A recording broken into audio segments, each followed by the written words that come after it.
हमारे पास आज एक कहानी है जो एक बहुत बड़ा सवाल उठाती है। क्या हमें एक दूसरे की अहमियत समझने के लिए हमेशा किसी बड़ी मुसीबत का इंतजार करना पड़ता है? ये कहानी 3 भाइयों की है और इसके जरिए हम पारिवारिक एकता के मनोविज्ञान को थोड़ा गहराई से समझेंगे। हाँ, और ये सिर्फ एक नैतिक कहानी नहीं है। इसे हम एक सिस्टम की तरह देख सकते हैं।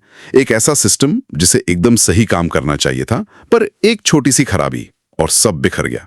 और इसमें जो सबक हैं वो आज भी उतने ही जरूरी हैं, चाहे परिवार हो या कह लीजिए कोई कंपनी।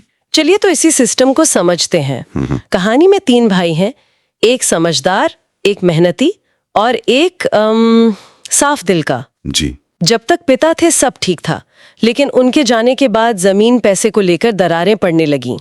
बड़ा भाई कहता है मैं समझदार हूं तो मेरा हक है, मंझला कहता है मेहनत तो मैंने की है। और यहीं पर वो दिलचस्प बात है, उनकी जो अलग अलग काबिलियत थी, जो मिलकर उनकी सबसे बड़ी ताकत हो सकती थी, वही उनके अहंकार की वजह से उनकी सबसे बड़ी कमजोरी बन गई। बिल्कुल।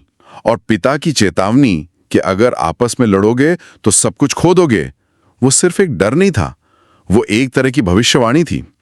ये समझना कि सिस्टम के ये तीनों हिस्से बुद्धि, कर्म और हृदय अकेले अकेले कितने अधूरे हैं।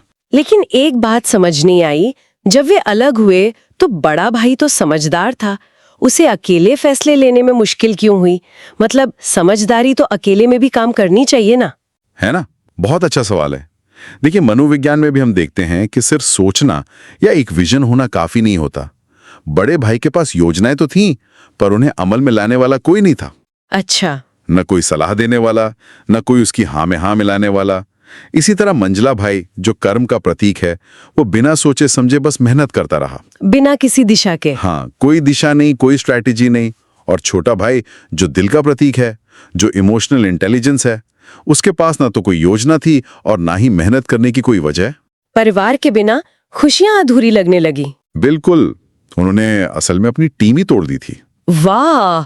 तो मतलब उनकी अलग अलग काबिलियत एक पहेली के टुकड़ों की तरह थी, अकेले में अधूरे, पर साथ आते ही एक पूरी तस्वीर बन जाती। एकदम। उनका अलग होना सिर्फ एक आर्थिक नुकसान नहीं था, बल्कि एक मनोवैज्ञानिक बिखराव था। बिल्कुल। ये कुछ वैसा ही है जैसे किसी स्टार्टअप में होता है। एक फाउंडर टेक्नोलॉजी में जीनियस है, दूसरा मार्केटिंग में और तीसरा फाइनेंस में। अगर वे आपस में लड़ने लगें तो कंपनी का डूबना तय है। तय है, भले ही वे व्यक्तिगत रूप से कितने भी प्रतिभाशाली क्यों ना हो। इन भाइयों के साथ भी यही हुआ। वो भूल गए कि वे एक दूसरे के पूरक हैं, प्रतियोगी नहीं। तो वे सब अपनी अपनी दुनिया में एक तरह से नाकाम हो रहे थे। फिर गांव में वो बाढ़ आती है जो सब कुछ बहा ले जाने पर तुली थी। यही कहानी का टर्निंग पॉइंट है, जहां उन्हें एहसास होता है कि अगर आज साथ नहीं आए तो कुछ नहीं बचेगा। हाँ, और इस बाढ़ ने एक चिंगारी का काम किया। ये कोई जादुई हल नहीं था। इसने बस उनके जो छोटे मोटे झगड़े थे, जो उनका अहंकार था, उसे एक झटके में खत्म कर दिया और उनके सामने एक बड़ी सच्चाई रख दी। हाँ, कि अगर जिंदा बचना है तो साथ आना ही होगा। इस मुसीबत ने उन्हें वो नजरिया दिया जो वे अच्छे दिनों में खो चुके थे। उनकी असली जीत बाढ़ से बचने में नहीं थी, बल्कि अपनी उस टूटी हुई टीम को फिर से जोड़ने में थी। बिल्कुल सही। तो ये सिर्फ एकता में बल है वाली सीधी सी बात नहीं है। ये एक तरह का सिस्टम थिंकिंग है, जहां हर हिस्सा अकेले में उतना असरदार नहीं है जितना कि एक साथ मिलकर।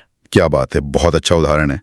जैसे एक कार का इंजन, टायर और स्टीयरिंग व्हील अलग अलग कुछ खास नहीं कर सकते, पर साथ मिलकर मीलों का सफर तय करते हैं। उनकी ताकत जुड़ने से सिर्फ 3 गुना नहीं हुई, बल्कि कई गुना बढ़ गई। बिल्कुल। और यहीं पर एक विचार छोड़ जाते हैं। कहानी में एक बाहरी संकट यानी बाढ़ ने भाइयों को एक साथ आने पर मजबूर किया। सोचने वाली बात यह है, क्या हमें अपने रिश्तों की अहमियत समझने के लिए हमेशा किसी ऐसी ही बड़ी मुसीबत का इंतजार करना चाहिए, या हम छोटी छोटी दरारों को वक्त रहते भर सकते हैं?